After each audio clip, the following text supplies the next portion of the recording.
Ja seuraavaksi tulee sitten jaettavaksi palkinto homotrans-bi-ihmiselle, jonka jakaa Aira Samuliin. Hei ensi kertaan lapset, hei hei!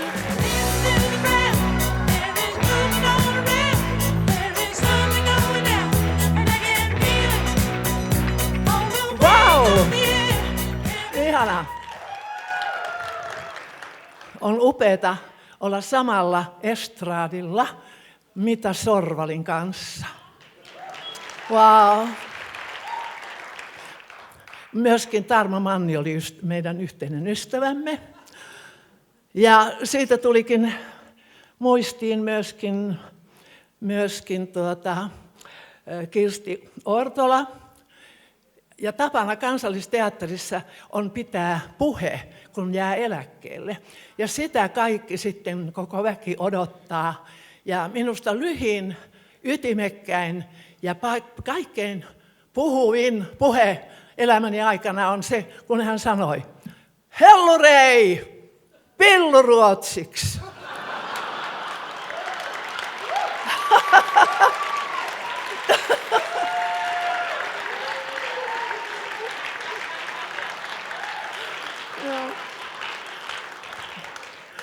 Ihana, kun naurette ääneen. Se on terveellistä. Se on niin terveellistä. Huumoria ei saa koskaan unohtaa. Koko elämässä pitää olla huumoria. Mutta nyt tässä tulee kyllä niin kuin historian lehtien havinaa, kun tässä olen. Ja 60-luvun alussa mä perustin ensimmäisenä Euroopassa diskotanssikoulun.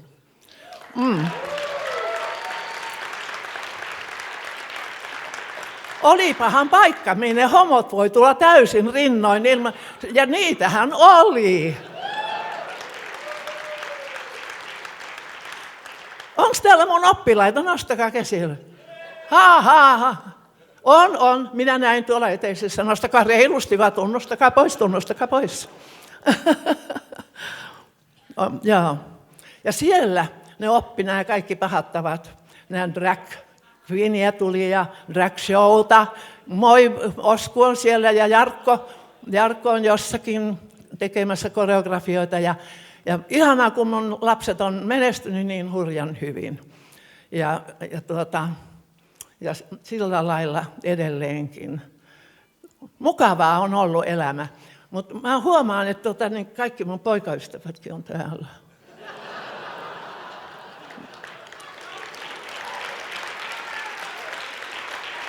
Joo.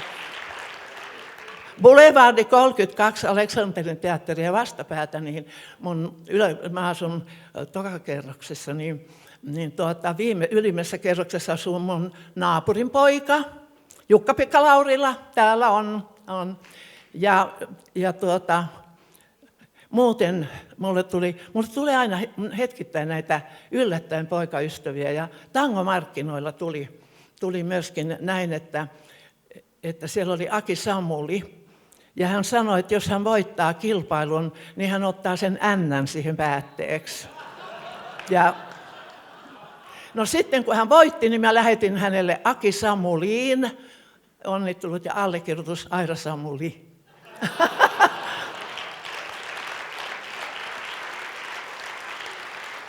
Teki mieli hypätä hänen kaulaan, kun hän oli täällä alussa. Muuten me ollaan synnytty samana päivänä Antti Tuiskun kanssa. Ja muuten mun synttärit on sitten tässä kuussa, mä täytän 89.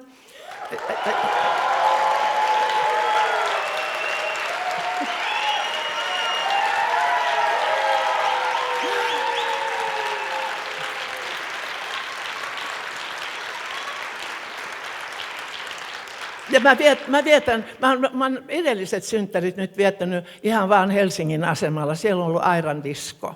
Mutta nyt ollaan vähän fiinimmässä paikassa. Se on perjantai 26. päivä tätä kuuta. Ja se on Bottalla.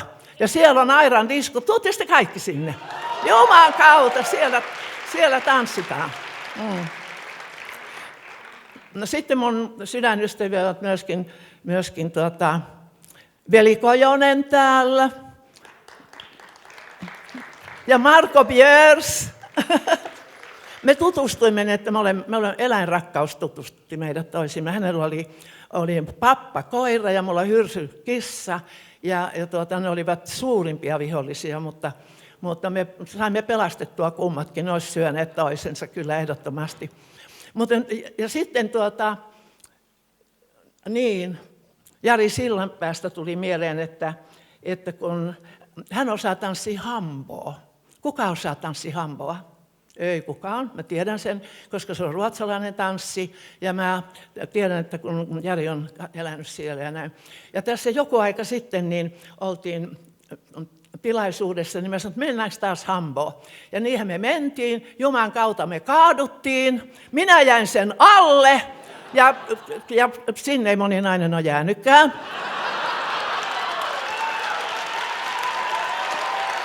Wow.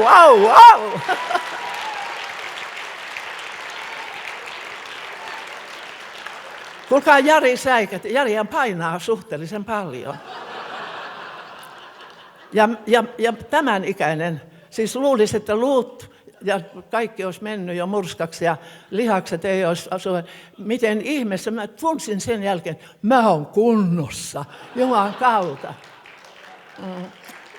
No niin, ennen kuin mä tämän kuoren avaan, niin täällä on tietenkin mun sydänystäväni, mun rakkain ihminen, niin Jorma Vuotinen. Nythän mun poikaystävät on tässä jo lueteltukin sitten. Ja nyt sitten niin valitaan homo. Vuoden homo, bi, trans ehdokkaat ovat Antti Holma, näyttelijä ja kirjailija, joka näkyy nyt kaikkialla. Puhunut avoimesti homona olemisesta julkisuudessa ja on aktiivisesti ollut taittamassa suvaitsemattomuudelta terää lahjakkuutensa suomin keinoin. Iida Rauma. Toinen romaani seksistä ja matematiikasta ilmestyi 2015 ja sai Kalevi Jäntin kirjallisuuspalkinnon. Iida pyrkii tekemään näkyväksi sukupuolen moninaisuutta. Päätoimittaa queer-feminististä Ménage à Trois-pornolehteä. Kai Korkea-aho. Kirjailija, HBL:n kolumnisti ja radiopersona. Kolmas romaani Pahakirja ilmestyi 2015. Työssään ja teoksissaan Kai on jo pitkään käsitellyt homoseksuaalisuutta. Saara Aalto. Suosittu laulaja julkisti parisuhteensa naiseen ollakseen enemmän oma itsensä. Ei sukupuolella ole ikinä ollut minulle väliä. Se on ihminen, jota rakastaa. Saara kommentoi tuoreeltaan mtv.fi-viihteelle. Saara Aalto! Rakas kulta Saara!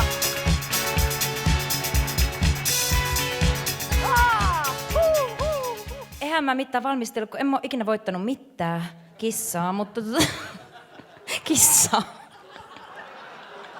Oon mä yhden kissan voittanut, mutta ei, mutta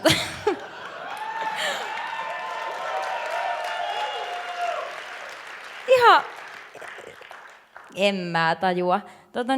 Kiitos ihmiset, jotka olette äänestänyt ja ihan hullua. Siis mä olin 2 vuotta sitten, olikohan se 2 vuotta, varmaan 2 vuotta sitten joo, kun se oli tuolla Sirkuksessa takalla, eikö ollut? Ja mä olin siellä yritin mennä nurkkia pitkin siellä ja, ja katoin ja olin silleen, että aha, hei.